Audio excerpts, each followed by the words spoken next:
Magandang araw po mga ka-agri, mga kababayan, mga kaibigan.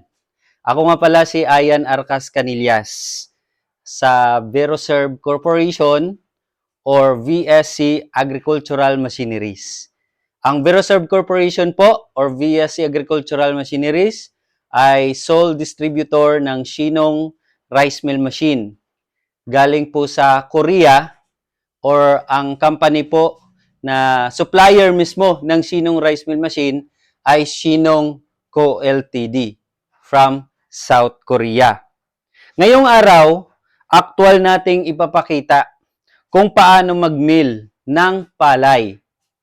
Gusto nyo ba makita yon? Or siguro sa ilan sa inyo, sa mga nakapanood ng video na to, siguro na-experience nyo na actual kung paano magkiskis ng palay to bigas. Tama po ba? Lalo na sa mga probinsya. So, gamit ang Shinong Rice Mill Machine, ito po ay compact. Introduce ko po muna sa inyo ang machine bago natin i-operate. Ang makinang ito ay di kuryente. 3 horsepower at 0.3 horsepower ang kanyang electric motor. Dalawa po ang electric motor niya. 220 volts lang po, single phase. Ano ibig sabihin ng single phase? Yung para lang sa mga bahay-bahay ng mga kuryente. Basta stable lang, hindi fluctuated. Hindi na kailangan ng 3-phase transformer dito. Single phase lang po. Kaya tipid po siya sa kuryente. More or less, ang magagastos natin sa kuryente dito, bawat oras ay nasa 50 pesos lang. Actually, hindi umabot ng 50 pesos. Sobrang tipid sa kuryente. At ang kagandahan dito, 5-in-1 function na po ito. Meron na po siyang halyar, elevator, yung iakyat niya yung brown rice, yung nababalatan na mga palay, iakyat na po dito. And then, pupunta dito sa brown rice hopper natin at dadaan po sa ating polisher. Ang kagandahan po sa ating whitener polisher, lahat ng klaseng variety ng palay ay pwede dito. Black rice, brown rice, red rice, white rice, Japanese rice, Korean rice, kahit yung mga malagkit ng palay, pwede dito. So, meron siyang control, polishing level control, kung gaano kaputi ang gusto ninyo. Kadalasan sa atin, mas gusto yung makinis, di ba? Makinis na bigas. Pero yung iba naman, gusto nila healthy. Dapat andun lang yung nutrients ng bigas, ng kanin. Kaya gusto nila yung brown rice lang. Pwede rin po dito. Papakita ko rin sa inyo yan mamaya. Ang kagandahan rin dito mga kababayan, may naka-built-in na po na distoner. Ibig sabihin, lahat ng output ng bigas dito ay malinis na. Wala na mga bato, wala na mga buhangin, wala na mga malinis na. At dito, itong maliit na to, broken rice separator. Okay. Next na machine natin, itong palay cleaner. Napakahalaga rin po ito sa operasyon ng rice milling. Dahil dito dadaan ang palay, lilinisin muna. At isa sa pinakamaganda dito mga kababayan, ay mababa na lang po yung lagayan ng palay. Dito na lang. O di ba, hindi na kayo mahirapan sa pagbuhat ng mga sako-sakong palay. Dito na mismo sa hopper natin. At 1 horsepower lang rin po ito. Huwag po kayong mag-alala. Hindi po ito magasto sa kuryente. 1 horsepower or equivalent po sa 0.25 kilowatts. 0.75 kilowatts. Ito, equivalent lang po sa 2.45 kilowatts. At itong maliit na to, ito ay ang rice sorting machine. Ang rice sorting machine, dito naman po ang pinaka-output doon sa bigas. Dito lalabas yung bigas and then isi-separate niya yung mga binlid dito. At dito naman po sa left side ang labasan ng mga broken rice. At dito naman sa middle, sa pinakataas, dito naman po lalabas yung mga buo. Good rice na po. Premium na po ang bigas. Malinis na. Buo. Kaya, kung gusto nyo pang negosyo ang bigas, mas maganda meron ito. Ang rice sorting machine. Kaya mga kababayan, kung hanap nyo po talaga na kahit hindi man pang malakihan, hindi man pang madamihan, pang simula pa lang sa rice milling, ito na po ang piliin ninyo, ang Shinong Rice Mill Machine na Set D. Okay? SN300R ang model. Plus palay pre-cleaner, plus rice sorting machine. Okay? Hindi ko na papatagalin pa. Mag-testing na tayo para papakita ko sa inyo. Ito una, yung palay natin. Of course, meron tayong palay dito. Sa palay, minsan din, dyan po natin malalaman ang quality ng bigas. Dahil kung pangit ang palay, number one, kapag hindi ito tuyo, hindi siya naibilad ng maayos, ang resulta niyan, kahit gaano kaganda sa machine natin, maging broken rice siya. Ito, dapat ang palay natin, bago natin isalang dito, dapat nasa 14% and below. Either 12%, 13%, or 14% ang moisture content ng palay para makapag-produce tayo ng magandang quality at less broken na bigas. Okay, so meron na tayo dito siguro mga 5 kilos yung i-testing natin. Marami siyang dumi. Actually, may mga bato-bato itong palay natin dahil ibinilad ito sa kalsada. May mga straws pa. So, i-mill na natin ito. I-on, i-switch lang natin. And then, open lang natin ito. Dadaan dito. Then, makikita nyo po,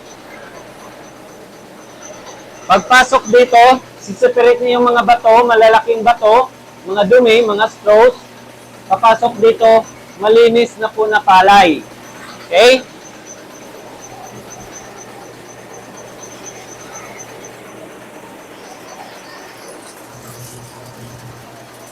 Kahit isang tao lang po ang mag-operate dito, kayang-kaya. Kahit babae, pwedeng mag-operate dito.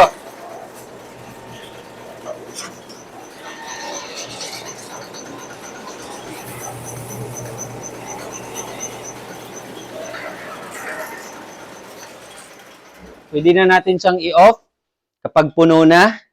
Andito na po sa hopper natin ang perfect na at malinis na palay. Dito na po ang malinis na palay.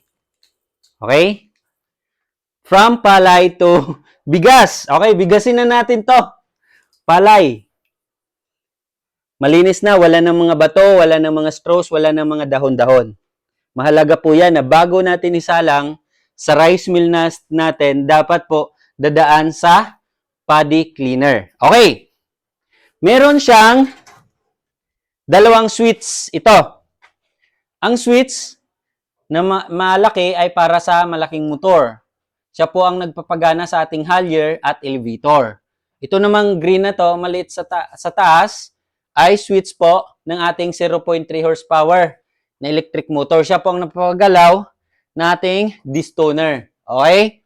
So, sa paliser din, itong malaki. Okay, unahin lang natin to. 50 amperes to. Ito naman yung maliit. Meron siyang ampere meter sa dito. Ang ampere meter hanggang 20 amperes lang tayo. Umiilaw siya, ibig sabihin may power supply. Dapat to 20 volts. Kapag mababa yung kuryente ninyo, bumababa sa to 20 volts, hindi po kakayanin ng machine. Dapat po stable ang kuryente ninyo sa 220 volts. Paano naman kung hindi stable? Bumababa sa 220 volts. Minsan 216 lang. 210 yung power supply ninyo. So, hindi po kakayanin ng machine. Ang kailangan nyo na po dyan ay transformer na 10 kVA. Kung walang transformer, generator na 15 kVA. Yun. Okay, unahin na natin to. Umakyat na, iunaran natin to. Gumagalaw na siya. So ngayon, open na natin. Makikita nyo, ito. And then, umakyat na dito yung palay. Ito na yung unpolished brown rice. Brown rice, ang palis sa taas. Ilagay natin ito sa number 3. And then, open na natin to. Ayan, ito na yung bigas. Dadaan na po dito. Yun, andito na, lumabas na. Lumabas na yung bigas. Wow! Napakaganda. Napakalinis. Woo! Napakaganda yung output ng bigas, guys. Mga kaibigan. Tingnan nyo. Oh, tingnan nyo. Pwede nyo i-zoom yung video. Napakaganda po yung output ng bigas.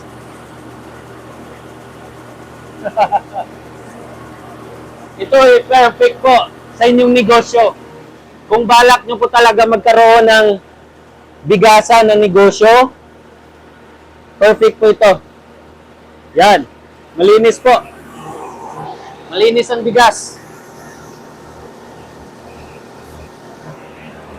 O, sobrang dali lang. Sobrang dali.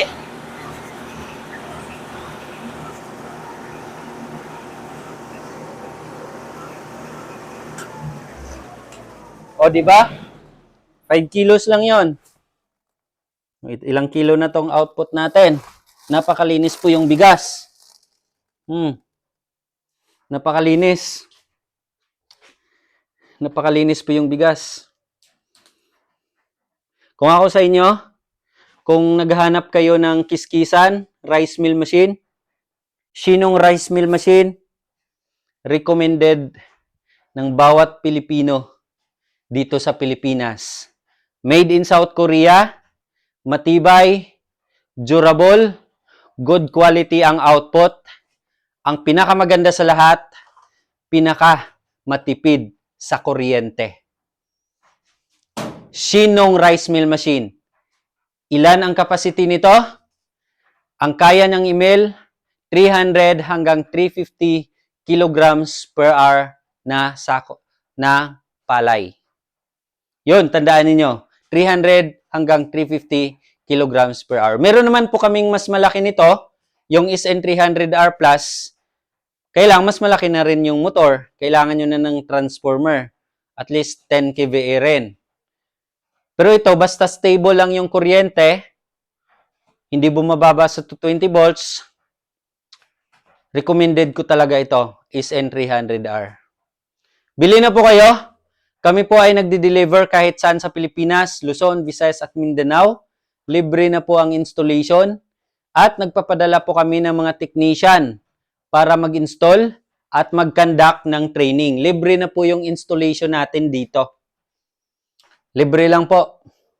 Babayaran nyo lang ang shipping fee, delivery fee, at syempre ang machine. Luzon, Visayas at Mindanao, tayo ay nagdi-deliver.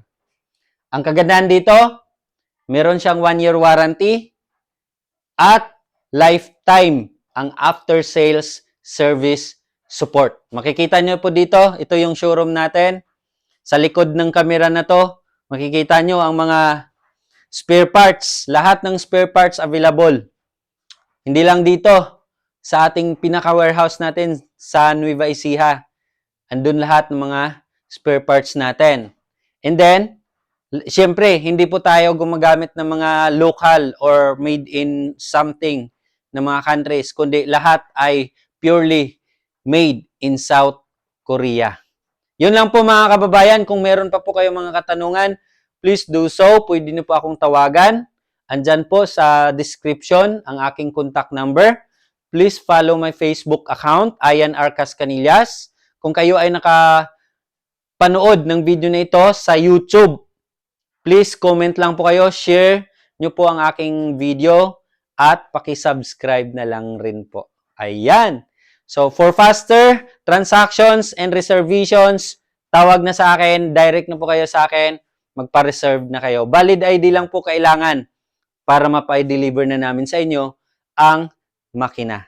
Ang kailangan nyo lang po ihanda bago dumating yung machine, syempre magpaakabit kayo ng 60 ampere switch breaker, size 10 na wire galing sa breaker papunta sa saksakan.